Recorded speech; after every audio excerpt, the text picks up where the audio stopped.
September, a very important month for beneficiaries of Social Security, retirement, disability, SSDI, survivors, and SSI.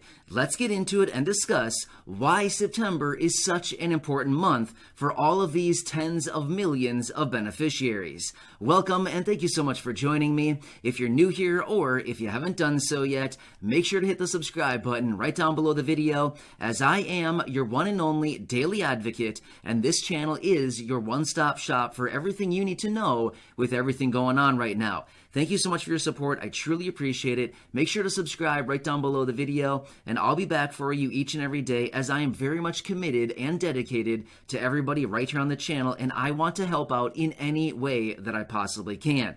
Feel free to share this video with your friends, family, social media, ask them to come over, check out some videos, and of course, subscribe to the channel. Thank you once again. I truly appreciate it. Let's get into it and discuss why September is such an influential and impactful month for all of these tens of millions of beneficiaries receiving Social Security, retirement, disability, SSDI, survivors, and SSI benefits. Well, now that we are rapidly approaching the middle of the month, side note, where has this month gone already, right? We're almost halfway through the month already. Wow, it is going very, very fast. But as we approach the middle of the month, we are also approaching the release of some very important information that is going to directly impact. Now, you might be wondering, how is this going to directly impact all of these beneficiaries? Well, it actually impacts in a number of ways. First off, we're going to get a reading from the release of this inflation data to see what the actual inflation was running at, like what rate or what percentage was inflation running at in the month of August. Now, here's what happens. Okay, so it's running like a month behind. That's typically how it does it, because they need to come in, grab all the numbers, and run the calculations and get everything put together, and then they release it the middle of the following month. And that happens to be, so it's going to give us a read on inflation for the month of August. Once again, as all of us know, inflation especially hits fixed income beneficiaries the hardest during this time right now, because once again, prices continue to rise out in the real world on goods and services, the things that we are buying each and every week that we need for the necessities of life. Meanwhile, your income, as in your benefits, are staying the exact same. Yeah, it's an equation that is unfortunately just not working for a lot of people right now. However, this number is also going to be incredibly important simply because it is piece number 2 of the magical puzzle that we're putting together to determine what the cost of living adjustment, or COLA raise, is going to be in 2022 for these tens of millions of beneficiaries. Now, here's the thing. We have July. We have the CPI and the inflation data from the month of July. We're going to be getting very shortly here the release for the month of August. And in mid-October, on exactly October 13th, we'll be getting the release of the September inflation data. Now, of course, we don't know that yet because we're still, about halfway through the month of September, and it has not been procured quite yet. However, we will get all that information for September in mid-October. Once we have all those pieces, we have July that was released in August, we have August that'll be released here very, very soon on, and then we will also have September's number released on October 13th. Once we get these 3 data points, we can put all these numbers into the hopper, spin it around, and we can get this calculation as far as what we're going to see the cost of living adjustment be in 2022 for these tens of millions of beneficiaries. Now, here's the thing. Across all of these benefits, Social Security, retirement, disability, SSDI, and survivors benefits, as well as SSI, we're looking at nearly 80 million beneficiaries. That's a lot of people. It's a huge percentage of our population in this country. Well, as a result of whatever this turns out to be, as in the inflation as far as these 3 months, because that's how Social Security calculates it, then we will get the official announcement out of Social Security shortly thereafter, sometime in October, that'll let us know what the raise is actually going to be in regards to the cost of living adjustment.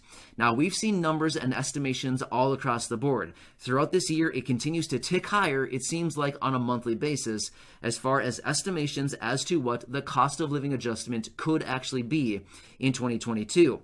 Now, we've seen estimates anywhere across the board from 4.7%, 5.1%, 6.1%, 6.2%. I've even seen some estimates at 7.2%. We've talked about that before. Yeah, it is all across the board, but ultimately it continues to rise what seems to be like a month-over-month basis. So in a matter of just a short time from now, we should be getting the next estimate as far as what the cost of living adjustment could be in 2022, right? But again, we'll have that official number here in about a little over a month from now. We'll get that official number out of the Social Security Administration. Now, here's the thing about it. It is not official until we get the actual official announcement out of Social Security. Once we get it from them, then it's written in stone, and then we can figure out what the actual benefit will be. And many of you know who receive these benefits, you typically get your annual letter from the Social Security Administration, usually sometime in early December, where they lay out right there on your letter basically what your new benefit will be in 2022 or the following year. And then, of course, the dreaded premiums as far as Medicare and all of that they extract from your benefit before you get it. Yeah, we don't like talking about that, but ultimately that is one of those things that is on that letter. But either way, very soon here we will be getting this very important number, and ultimately from there on we can start calculating once again some estimates as far as what your new benefits could look like going forward in 2022. So yeah, now again, I've said this many times now when I talk about the cost of living adjustment. Inevitably, every time I always get the comments down below, and I totally get it. The cost of living adjustment is like one of those things. It's like, it's really good, but yet it's also kind of bad, right? It's you get the raise on your benefits, but then it's followed up shortly thereafter by them, of course, reducing other benefits, maybe like your SNAP benefits, raising Medicare Part B premiums, possibly taking away other benefits that you receive, maybe like housing assistance, utility assistance, other things like this. I get it. It's a really unfortunate situation. To me, in my opinion, I feel like it shouldn't be that way. It shouldn't be that way. If you're living on Social Security, of any of the benefits, retirement, disability, survivors, SSI, anything like this, and you get a small raise on your benefits, I mean, all of us know what it's like, right? You get the tiny raise, it's $11, and then they come in and they jack up Medicare Part B premiums by $10, and then they reduce housing assistance by, somewhat or whatever. They jack up your rent, they lower your utility assistance, and it's like net, at the end of the day, you're actually negative what you were over the previous year. Again, it just seems so weird to me that this would even be allowed, especially for people living on a small fixed income month over month. It just doesn't make any sense to me. And I'm guessing if you're watching this video, you probably are thinking the same thing. The dreaded cost of living adjustment.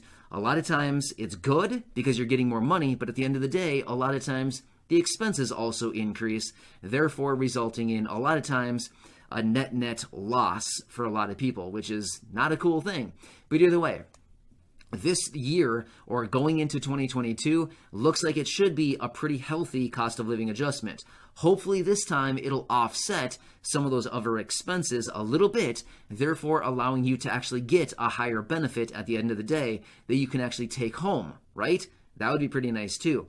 And then remember, also in just a matter of a couple weeks from now, you'll be getting that higher SNAP benefit as well as with that raise that the administration announced just a few weeks ago, right? So that'll be going into effect here in just a couple weeks as well. So either way, I want to lay it out, let you know what is going down here. In just a matter of a short time from now, we'll be getting that new information as far as the new inflation data for the month of August. So I'll be back for you. I'll let you know what that number is. I'll let you know everything going on. So thank you so much for your support. I truly appreciate it. Subscribe down below. And of course, share this video with your friends, family, social media.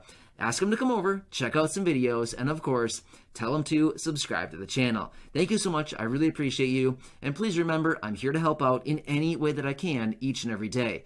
Enjoy, and I'll catch you again.